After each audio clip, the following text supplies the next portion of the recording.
हाथ दई मारिस कैसे बामन तो खा ली सब्जी के ये पड़ोसी कहीं चला आज ये पड़ोसी का बताऊता हूँ मैं बामन का ले से डंडा हुआ और डंडा लई के चला कहीं अब देख देख रहा है बामना कहा जब वह आई और जैसे आमे लागी तैसे तो गुहार दई के रो आमे लागी अपने बभनिया का कही कि मोह दादा रे ये बनिया का खवा दीस रे मोमन से मर गए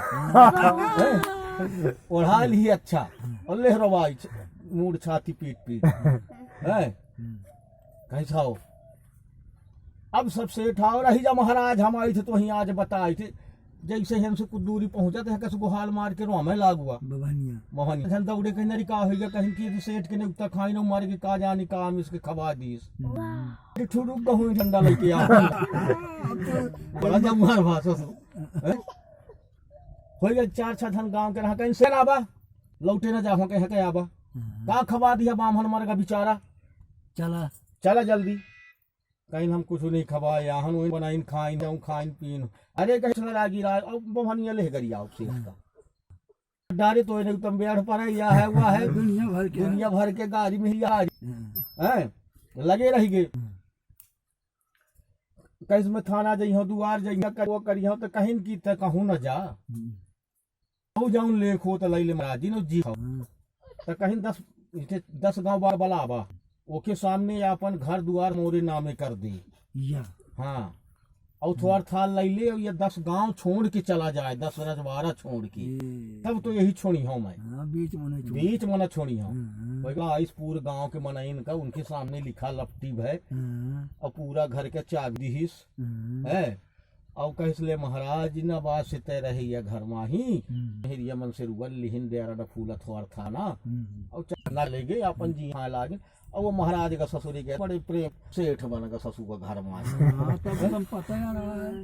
ऐसा कि मनई के मारा कम अखरत है भगवान के मारा बहुत ज्यादा अखरत है ना तो वो भगवान से झूला इसलिए उसके साथ ऐसा हुआ।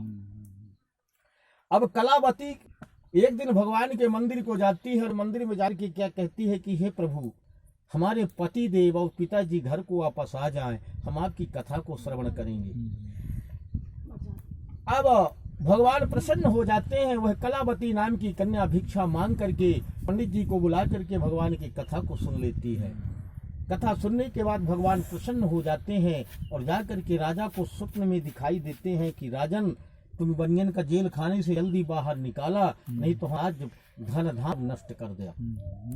राजा को रात भरती सवेरे भोर यानी भोर के पहरा कहा थे 4 बजे 4 बजे भोर में अपने मंत्रियों को बुलाता है कहता उन दोनों बनियन का जेल से पहले बाहर लाना और बढ़िया उन्हें नहबावा खोराबा सुंदर को अन्हा कपड़ा पहनावा उनका सामान दिया अपने खजानों से दे दिया था और उनका बहुत जल्दी विदा करा राज से उन्हें बंद करे से भगवान का तकलीफ है।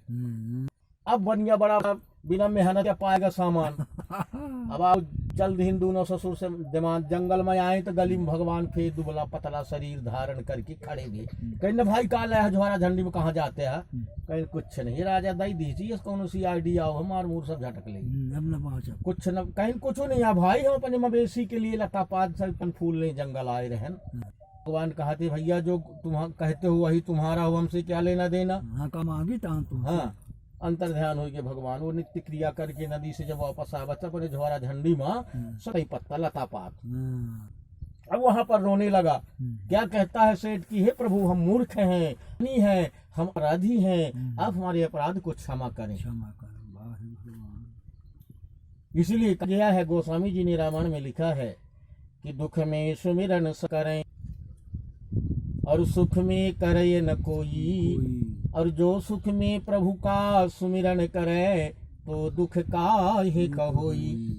जब दुख आवत है तो सबका याद आवत है और जब सुख रहा था तो कोनो मतलब नहीं आए है ना।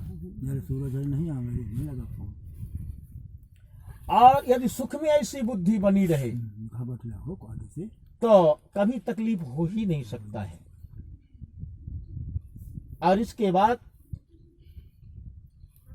भगवान उसके दुख भरी आवाज को सुन लेते हैं और भगवान उसका सामान लौटा देते हैं।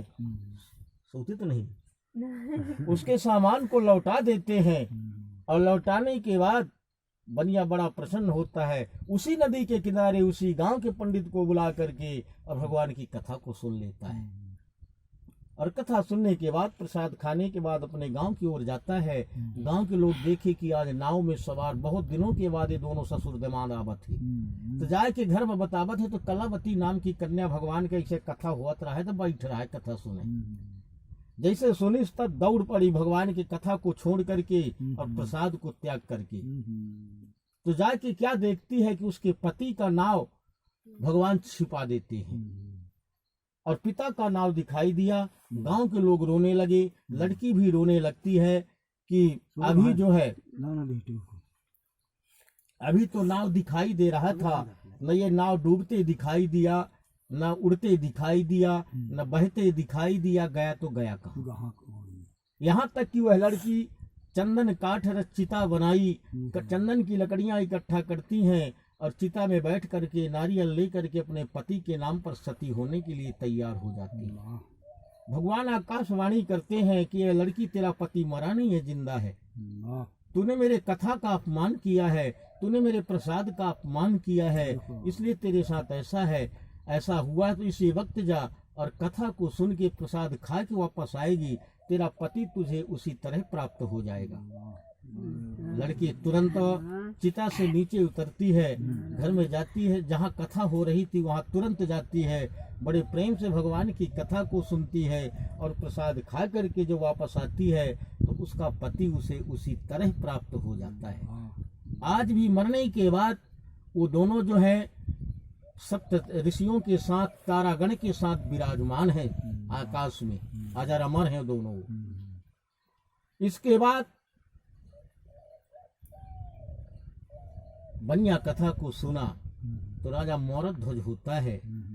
मोरद ध्वज की केवल एक लड़का त्रामद ध्वज हुआ।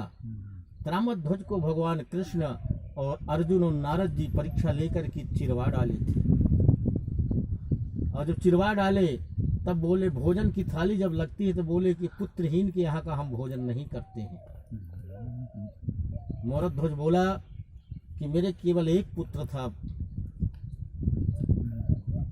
अब क्या करूं, मेरा तो धर्म भी गया और सत्य भी गया और पुत्र भी गया, सब चला गया, तीनों चला गया।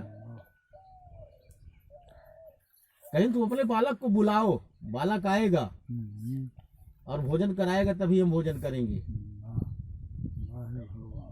तो मोरद ध्वज कहता है, बेटा आज रूठे हुए इन महात्माओं को आप भोजन कराओ आकर के।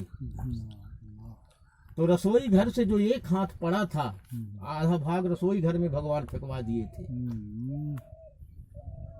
तो वो बोलता है वहां से, पिताजी मैं आ रहा हूँ, वो कोई साधारण मुनि महात्मा नहीं है, वो भगवान साक्षात भगवान विष्णु तुम्हारे घर में विराजमान है और वीर अर्जुन है साथ में और देवर्षि नारद जी शेर के रूप में विराजमान है। तुरंत बालक जिंदा हो जाता है और जिंदा होकर के आता है और उन लोगों को भोजन कराता है और वह लड़का जो है अजर अमर हो जाता है। ये किस्सा केवल अर्जुन ने करवाया था। अर्जुन धनुर्धर था, वो सबसे जीत जाता था, लेकिन त्रामद ध्वज से नहीं जीतता था। तब परमात्मा जो है अर्जुन को शिक्षा देने के लिए ऐसा कार्य किए कि अर्जुन देख लो, तेरे से ही बढ़ के वो भक्त है। तू तो रिश्तेदारी में आता है, वो तो मेरा भक्त है। वो अपना बालक चीर दिया, एक बालक था उसके, और दोनों पत्नी चीर करके भोजन के लिए दे दिए शेर को। लास्ट अध्याय की कथा है, एक तुंगध्वज नाम का राजा था। वह जंगल को शिकार खेलने के लिए गया और लौट रहा था, उसको धूप लगी एक वृक्ष का, एक वृक्ष का आश्रय लेकर के बैठ जाता है। उनके गांव की जनता ग्वाल वाल जो है अहीर लोग भगवान की कथा जंगल में सुना करते थे। कथा प्रसाद लेकर के राजा को देते हैं, राजा प्रसाद ले लेता है, पर कुछ दूर जा करके प्रसाद को फेंक देता है। याद है 10 मिनट बाद गए थे, प्रसाद को फेंक देता है कि हम अहिरन के छुआ प्रसाद न खाओ। घर में जाके देखता है तो उसके 100 पुत्र थे, सबों पुत्र मूर्छित पड़े थे। घर में दीमक लग गया था, लाव लश्कर में दीमक लग गया था, रानी मूर्छित पड़ी थी। वह तुरंत जान गया राजा कि मैं तो केवल एक गांव का राजा हूँ और वो तो पूरे ब्रह्मांड का राजा है। राजा क्या का प्रसाद उसके प्रसाद का मैंने अपमान किया है। तुरंत राजा जंगल को आता है और वही लोगों को बुला करके भगवान के कथा को श्रवण करता है और प्रसाद उनका दिया हुआ खाता है और खा करके जब वापस आता है तो उसी तरह उसका परिवार उसे प्राप्त हो जाता है। और जब उसका दूसरा जन्म होता है तो धृतराष्ट्र के रूप में पैदा होता है। तो धृतराष्ट्र के 100 पुत्र कौरव हुए और वही पांडव अर्जुन जो है अकेले सबका संहार कर दिया। तो प्रसाद किसी के घर का हो वो प्रसाद किसी जाति का नहीं होता है, प्रसाद भगवान का होता है। प्रसाद मांग कर खाना चाहिए। यदि प्रसाद देने वाला भूल जाता है तो मांग के प्रसाद ले लेना चाहिए। बोलो सत्यनारायण भगवान की जय, श्री शंकर भगवान की जय, हनुमान जी महाराज की जय। स्कंद पुराणे रेवा खंडे श्री सत्यनारायण व्रत कथायाम 7म अध्यायः। छोड़ दो बेटा।